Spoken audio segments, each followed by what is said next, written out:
আজ মহাশক্তিপীঠের অন্যতম জাগ্রত দেবী মা যোগাদ্দার পুজো। পূর্ব বর্ধমান জেলার ক্ষীরগ্রামের এই দেবীর মহিমা এবং তাঁর অলৌকিক আবির্ভাবের কাহিনী সত্যিই অপূর্ব। মহাশক্তিপীঠ ক্ষীরগ্রামের মা যোগাদ্দার মহিমার সাথে জড়িয়ে আছে এক গা শিউরে ওঠা প্রাচীন ইতিহাস। লোকশ্রুতি অনুযায়ী প্রাচীনকালে এই মন্দিরে প্রতি বছর দেবী পুজোয় নরবলি দেওয়ার এক ভয়ঙ্কর প্রথা প্রচলিত ছিল।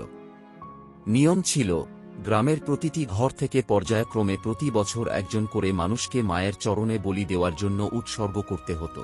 একবার গ্রামের এক দরিদ্র বিধবা মায়ের একমাত্র সন্তানের বলিদানের দিন এগিয়ে আসে। একমাত্র ছেলেকে হারানোর শোকে সেই মা দিনরাত দেবীর চরণে কেঁদে আকুল হচ্ছিলেন। বলির ঠিক আগের রাতে এক পরম ধার্মিক চণ্ডাল যুবক সেই মায়ের কান্না সহ্য করতে না পেরে এক অদ্ভুত সিদ্ধান্ত নেয়। সে বিধবা মায়ের ছেলেকে লুকিয়ে রেখে নিজে বলির কাছে গলা দেওয়ার জন্য উপস্থিত হয়। পরদিন সকালে জল্লাদ যখন খড়গ তোলেন, তখন যুবকের মনে কোনো ভয় ছিল না, মুখে ছিল শুধু মায়ের নাম। কিন্তু অলৌকিকভাবে জল্লাদ যতবারই খড়গ দিয়ে যুবকের ঘাড়ে আঘাত করার চেষ্টা করেন, ততবারই সেই ধার্মিক যুবকের অলৌকিক তেজ ও দেবীর মায়ায় খড়গটি ছিটকে দূরে গিয়ে পড়ে। যুবকের একটি চুলও স্পর্শ করা যায়নি।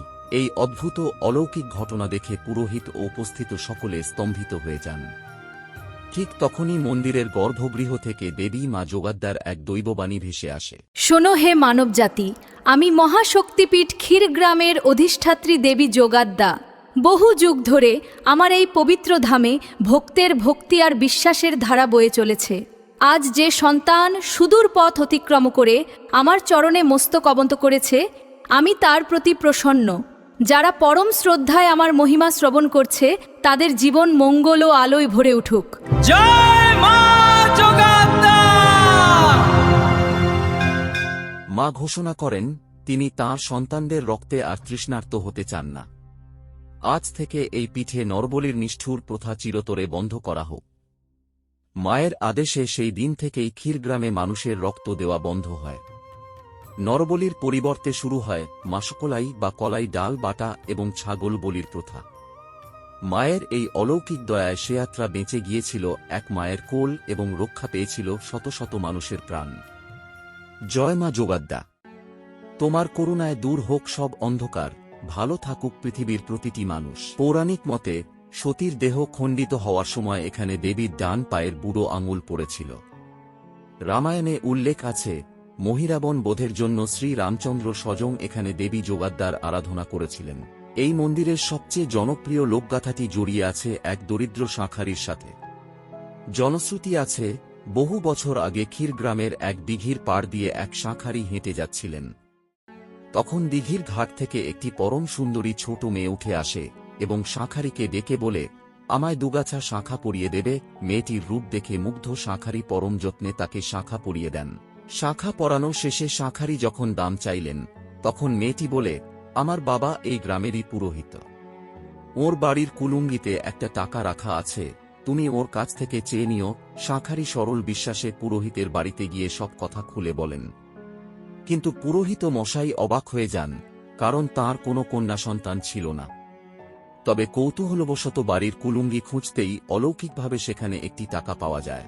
বিস্মিত পুরোহিত এবং শাঁখারি দুজনে মিলে ছুটে যান সেই দিঘির ঘাটে। তারা সেখানে গিয়ে আকুল হয়ে ডাকতে থাকেন।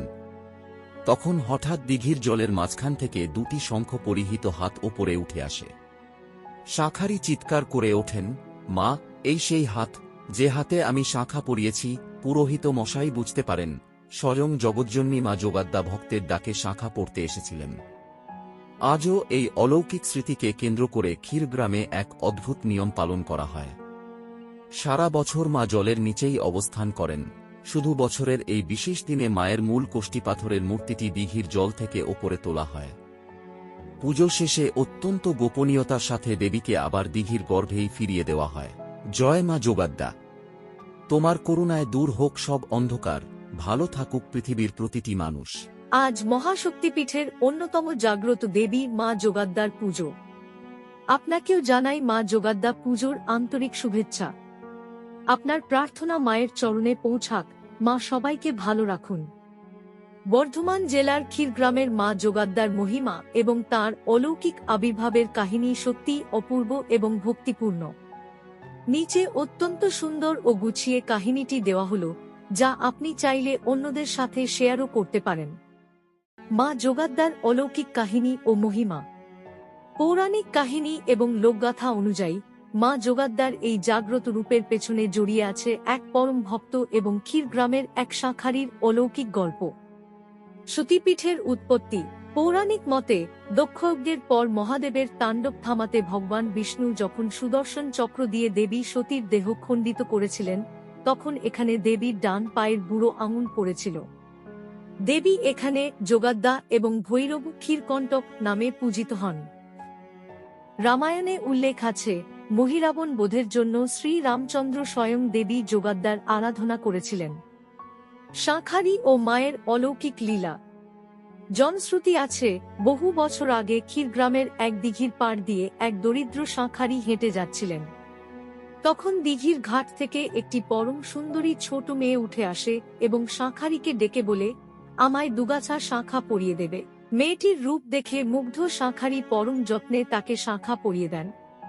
শাঁখা পরানো শেষে শাঁখারি যখন দাম চাইলেন, তখন মেয়েটি বলে, আমার বাবা এই গ্রামেরই পুরোহিত। ওর বাড়ির কুলুঙ্গিতে একটা টাকা রাখা আছে, তুমি ওর কাছ থেকে চেয়ে নিও। শাঁখারি সরল বিশ্বাসে পুরোহিতের বাড়িতে যান এবং সব কথা খুলে বলেন। পুরোহিত মশাই তো অবাক। তার কোনো কন্যা সন্তান ছিল না, আর কুলুঙ্গিতে টাকা রাখার কথাও তিনি জানতেন না। কিন্তু কৌতূহলবশত কুলুঙ্গি খুঁজতেই অলৌকিকভাবে সেখানে একটি টাকা পাওয়া যায়। দিঘির ঘাটে দেবী দর্শন। বিস্মিত পুরোহিত এবং শাঁখারি দুজনে মিলে ছুটে যান সেই দিঘির ঘাটে। তারা সেখানে গিয়ে জোরে জোরে মেয়েটিকে ডাকতে থাকেন। পুরোহিতের আকুল ডাকে সাড়া দিয়ে হঠাৎ দিঘির জলের মাঝখান থেকে দুটি শঙ্খ পরিহিত হাত ওপরে উঠে আসে। শাঁখারি চিৎকার করে ওঠেন, মা, এই সেই হাত যে হাতে আমি শাঁখা পরিয়েছি। পুরোহিত মশাই বুঝতে পারেন, স্বয়ং জগজ্জননী মা যোগাদ্দা তাঁর ভক্তের ডাকে শাঁখা পড়তে এসেছিলেন। কথিত আছে, সেই থেকেই মায়ের এই অলৌকিক রূপের মহিমা চারিদিকে ছড়িয়ে পড়ে।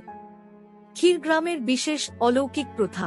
আজও এই পুজোকে কেন্দ্র করে ক্ষীরগ্রামে এক অদ্ভুত ও রোমাঞ্চকর নিয়ম পালন করা হয়। বছরের এই বিশেষ দিনে মায়ের মূল কোষ্ঠীপাথরের মূর্তিটি দিঘির জল থেকে ওপরে তোলা হয়।